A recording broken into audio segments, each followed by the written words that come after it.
Le but final de l'islam et d'Allah, c'est l'anéantissement de la création. C'est pourquoi il y a un sauveur, un être qui vient nous délier du mal. Allah dans l'islam promet un monde à part de celui-ci. Mais nous savons que les promesses de Dieu ont comme but thérapeutique l'obéissance envers ce dernier. Ainsi il vous sera plus facile d'obéir à Dieu connaissant votre récompense. La récompense n'est pas une coupe ni des sous.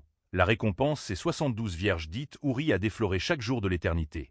Cette promesse est suffisante pour convaincre certains hommes de l'islam à commettre le suicide en l'honneur de Dieu. C'est de la manipulation mentale depuis l'enfance comme pour dire que la vie que vous menez maintenant ne compte que pour du beurre. Dans l'islam ce qui compte c'est l'après-vie. Or l'après-vie c'est la mort.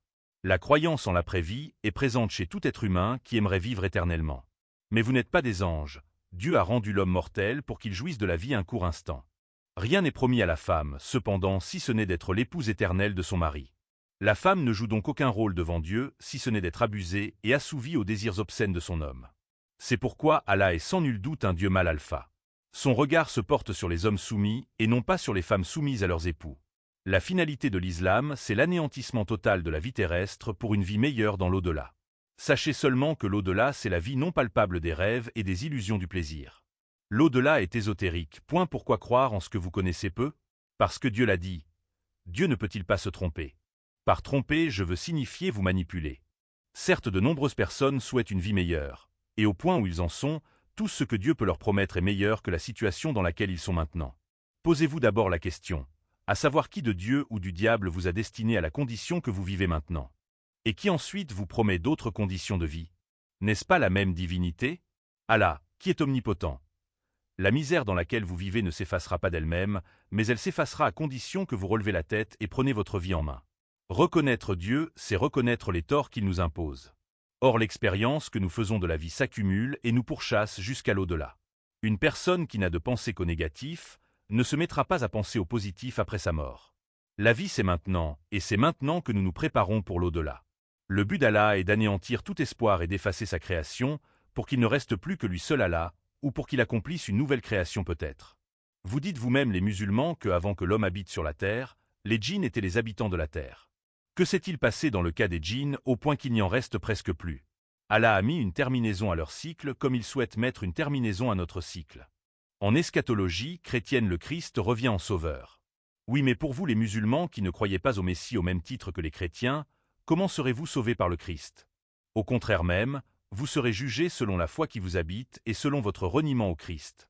C'est Allah seul qui juge pour ceux qui n'ont pas recours au Sauveur. Hormis que le jugement d'Allah est le jugement sur les antichrists. Qui est mieux? Celui qui prône l'amour ou celui qui prône la mort? Allah ne vous promet l'amour qu'après la mort. Or l'amour que promet le Christ est maintenant durant la vie terrestre et non pas durant la vie extraterrestre. L'islam enseigne que vous ne devez pas craindre la mort.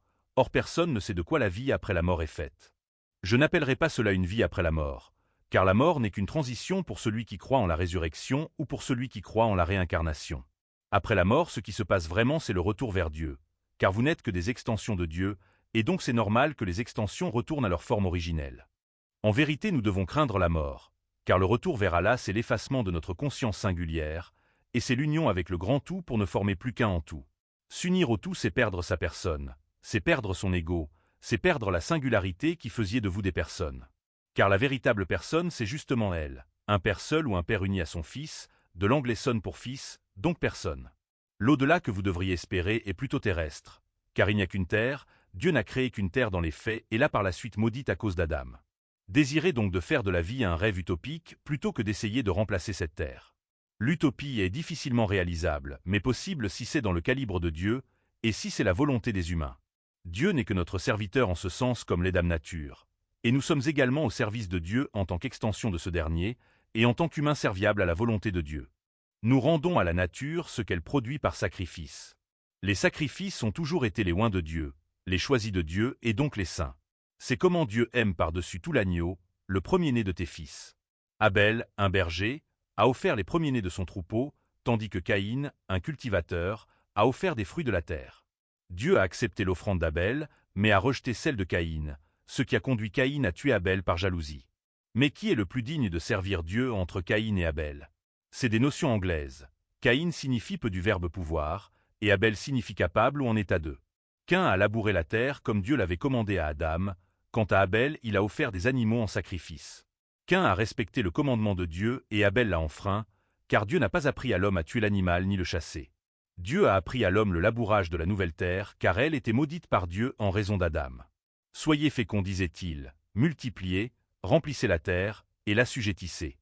Et dominez sur les poissons de la mer, sur les oiseaux du ciel, et sur tout animal qui se meut sur la terre.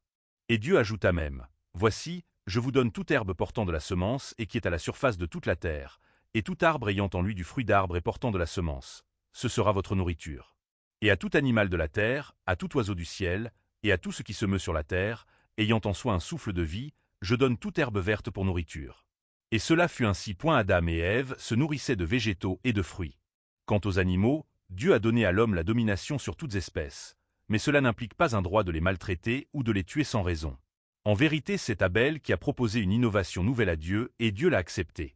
L'au-delà n'est que l'eau qui se trouve au ciel, l'au-delà est l'eau qui se trouve ailleurs. Car les eaux de Dieu existaient de toute éternité.